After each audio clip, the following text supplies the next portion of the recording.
Join Stella Academy, Goa's best coaching for IIT, JEE and medical exam preparation. Register today for Stellar Talent Search exam. Admissions are open for repeaters medical batch for NEET 2021.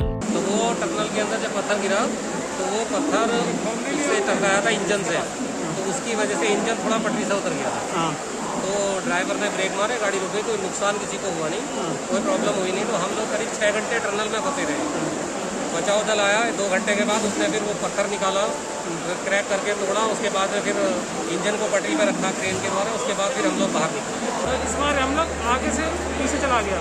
पीछे आने के बाद 9 बजे रत्नागिरी को पूरा clear हुआ, फिर जाके रत्नागिरी हमें स्टैंड पे वहाँ जाके रोका, फिर बाद में सीधा आया, यानी कि 6 घंटा हमारा ट्रेन लेट चला। क्या दिक्कत हो गया खाने में भी? खाने में दिक्कत, कोई पानी पूछने वाला दिक्कत नहीं था, कोई खाना पूछने वाला दिक्कत नहीं था, बहुत परेशानी हुआ हम लोग।